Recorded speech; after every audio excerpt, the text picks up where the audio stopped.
Hey everybody, this is Michael Collins. I'll be your instructor for Advanced Business Communications. In the top corner, you'll see the contact information for me as well as my office hours. I'm in the Mahalo building on the 4th floor, and I will be there on Thursday and Fridays.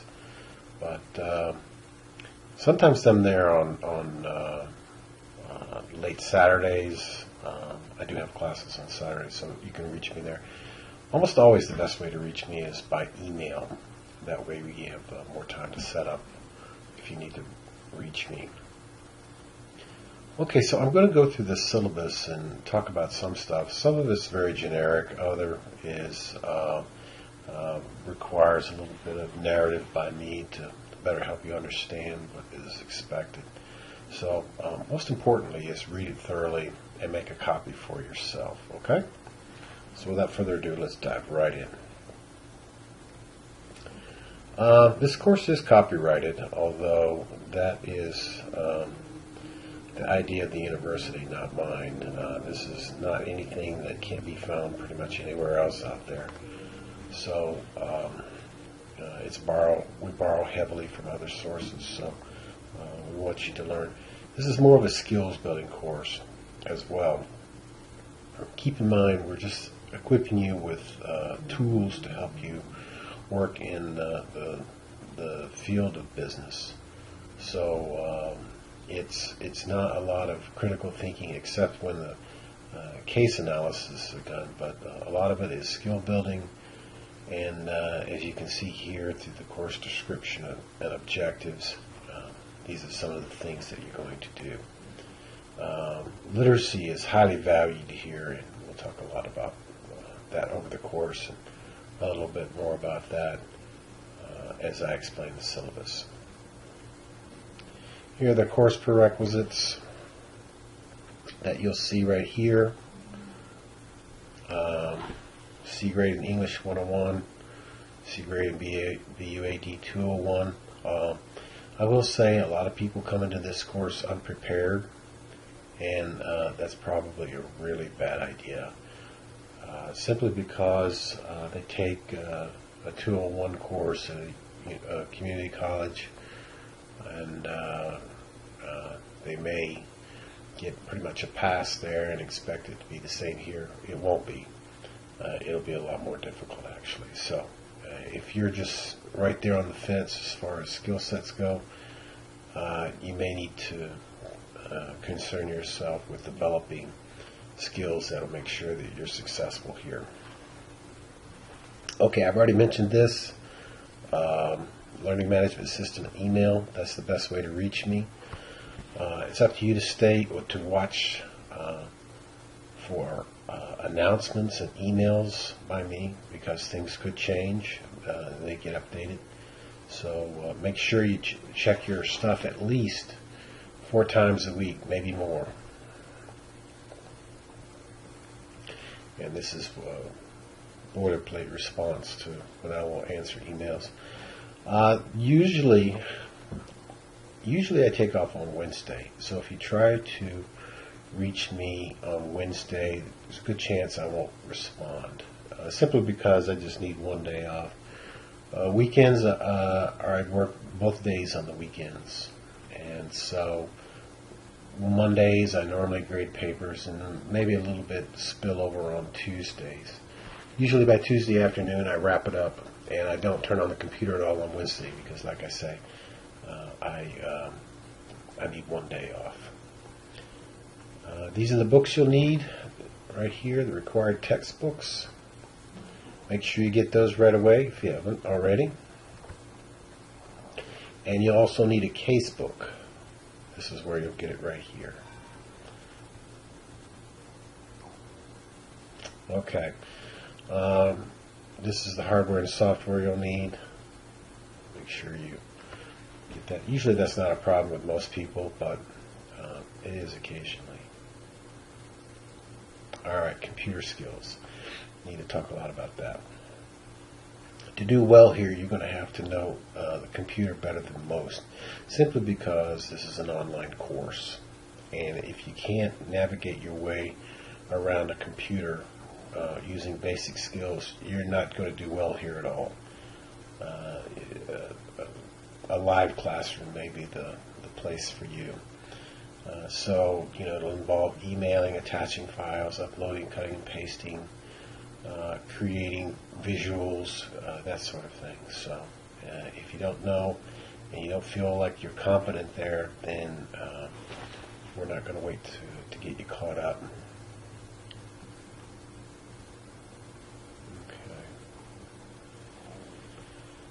I also wanted to point out that we will work in groups some, not as much as I have in previous semesters, but we will some. There will be a large group project, and collaboration and feedback to each other will be important. You'll also, when I form you up in teams, you're going to have to create an organizational doctrine. What that means is you will create a system of rules about how you'll be accountable to each other. And more about that later. You'll find times and ways to meet with each other, whether it's online or live or whatever. The groups will be small, so coordinating with everybody shouldn't be too much of a problem. However, there's always the possibility that you have incompatible times where that you can meet, so it's not inconceivable. When you do your group presentation, you can use PowerPoint, Vimeo, YouTube, or other software. Typically, when you do presentations like PowerPoint, I prefer Prezi, P-R-E-Z-I, because it's so much more sophisticated than PowerPoint.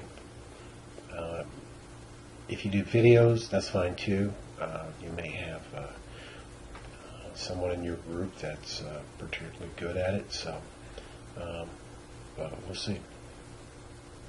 Here's the boilerplate stuff again about ethics. You've probably gone over this quite a bit of time.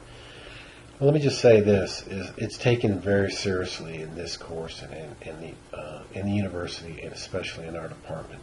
But I take it very seriously, and so I want you to read this.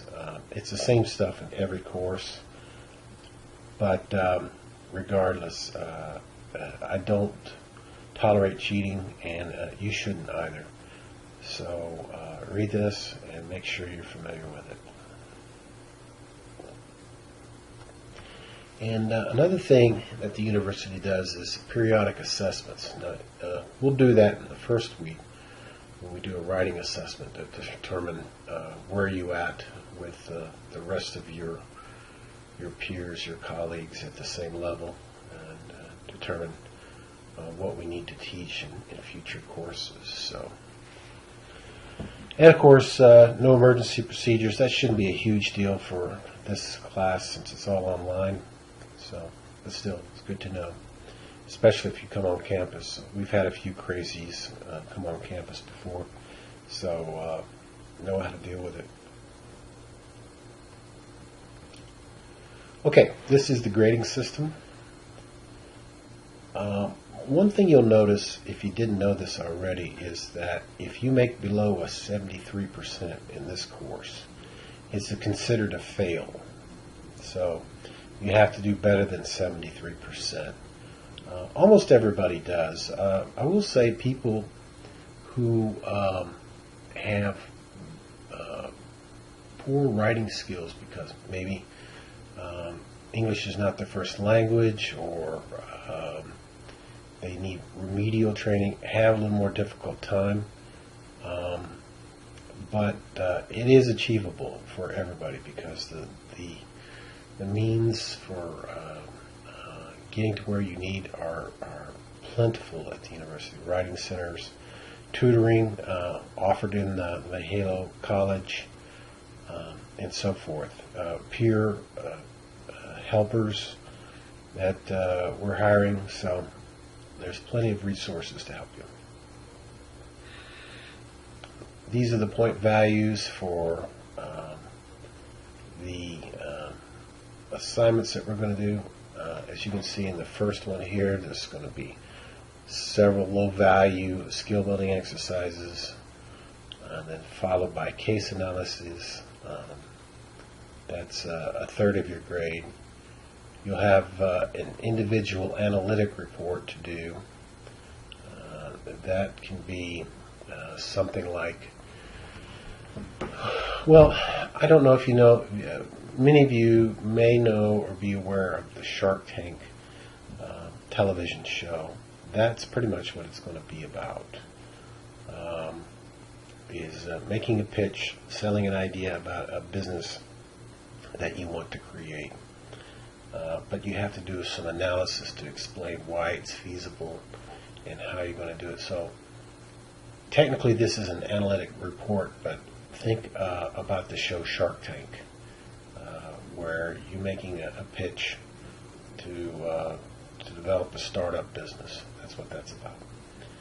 You'll also have a group proposal, and that'll be worth 20% of your grade. 50 points of that, 5% of the grade is based on your participation within the group, and 150 points is the assessment for the submission.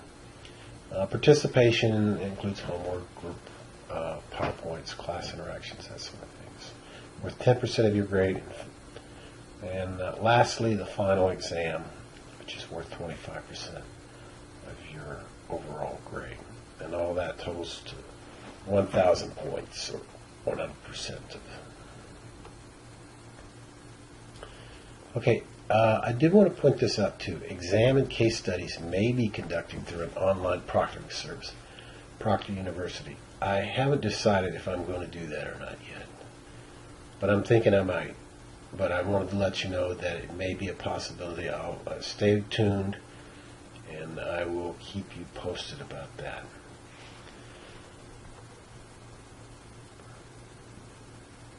Okay. If we do that, make sure that when you take the exam, that you get everything done before time, according to Pacific Standard Time. So let's say you're on the other side of the world. You'll have a 2-hour window to get things done, whether it be a case or the final exam, in which case it has to be done before it's midnight on the assigned date here in California. And again, the second paragraph is an admonition. Don't wait till the last minute. Don't wait till a few minutes before things close. Make sure your computer skills are adequate, and everything has to be done alone. You can't have any assistance. If you do use Proctor University, you'll see that they monitor your screen and you. So if you're checking your emails or your cell phone, they're going to take note of it and let me know, and which there'll be further investigation to determine whether you've actually done the work yourself or not. If it's found out that you did get help, then you're in trouble. Other thing here says don't navigate away from the exercise page, and nothing will be dropped, and there's no extra credit, so don't ask. This is I get that question a lot, but that's real high school in my mind. And asking for extra credit, you get what you get. It's not realistic to expect that. You go to your banker or your boss and say, "Can I get extra credit?" It doesn't work like that in the real world. It's not going to work like that here. So don't ask. Okay, here's some of the key concepts that we're going to cover. You can look at that on your own. Basically what this is about, it looks gibberish to most of you, and rightfully so. It's the AACSB accreditation requirements that we have to cover these things in order to stay accredited. So we put these on the syllabus just so you know that, okay, this is what we're trying to accomplish. These are the concepts that we're going after, and you'll see that in the grid, in the assignment grid. So don't be overly concerned with this. This is just overlap and key concepts that we want you to learn, and that we're required to post on our syllabus. So You can look at these if you want, but they have no real direct effect on you. A tangential effect maybe, but otherwise no. Any technical difficulties? Don't call me. Call the IT help desk, and there's the number and there's the email right here. So.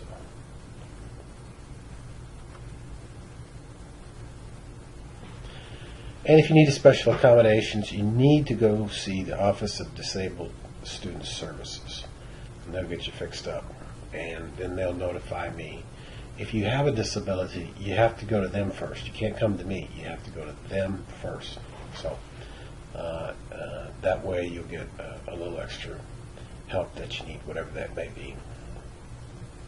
Okay, a couple other things. Some assignments will require you showing your work to classmates, so responsive commentary will be required as part of participation. Ensure your replies provide critical yet polite insight, and make sure your spelling and grammar are correct. Let me say something about that before we move on. Some of these, especially these assignments, especially the case studies, will be using something called the CLASS rubric, CLASS, is an acronym for content, literacy, I forget what it is, audience, style, and I forget what the last S is, but I made the rubric available to you. If you don't get the spelling and the grammar correct, you fail the case study right away. So make sure that you do a spell and edit check before you turn your stuff in. That probably won't be the case with most of you, but I'm just letting you know that it's an automatic fail if the spelling and grammar is not correct. So make sure that you do a quick check of your stuff before you turn things in. Okay, covered most of this already. Last thing is, when you go into online discussions, just be nice to each other. Read that paragraph 8 carefully. It's just common sense. Make sure that you behave appropriately. Okay, now for the course timeline. As you'll see, the textbooks you'll need are Management Communication and Business Writer's Handbook. Week 1 is basically we're going to introduce ourselves and get familiar with the course. So there will be a 20-point low impact assignment that week, but there will be reviews of the syllabus and that sort of thing. Week 2 we'll have our first practice case, and that won't be worth much. It'll only be worth 10 points because, as I say, you have to get familiar with the course, what the expectations are, learn how to do a case in order to produce one properly. I'm also going to have you connect with the business librarian at a session there, or at the very least provide resources to help you do your research for your individual presentation and as well as your group presentation. Once you get the skill sets there, then we'll follow on with week 3 with a formal internal proposal of what it is what you plan to do exactly. Then we'll also have your first case that will count for a significant amount of points. It will be case 2. So as you can see, in each one of these grids is the AACSB key concepts that we're going to be covering here. So as I said, you don't have to be overly concerned with that, but it would be nice if you knew or wanted to know. So then we'll have week 4. We'll do a little bit of learning visual enhancements. So whenever you prepare your individual proposal and your proposal. You'll have a few skill sets that will make your presentation a little better. This will include Gantt charts, graphs, Excel spreadsheets, that include bar charts, pie charts, how to create tables, that sort of thing. You'll have your third case. Then follow up that next week. Following week will be week 5. You'll produce a negative performance appraisal for an employee. And you'll also have a case for your last case. But this will be a team-based case. Get you prepared for working together in groups so that whenever you produce your final presentation, you'll have already done a walkthrough about how you work together. And that'll be worth an extra 20 points in participation. But you'll also be required to produce a press release and a PowerPoint here, and everyone's going to have access to that. Week 6 will be pretty low impact. You create a document, brochures, and that sort of thing. More on that later. And then week 7, you'll produce your individual report. Basically, it'll be your sales pitch about your startup business that you want to create. And finally, in week 8, we'll have the final exam and the team presentations and proposals. And those will be uploaded for everybody to view and comment on as well. So that's about it.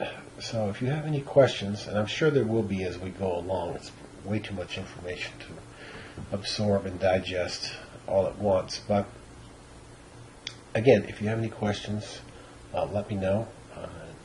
We'll get to them as I can and get back to you as quickly as I can. And welcome to the class, everybody. I'm looking forward to getting to know all of you and seeing your work. So thanks very much.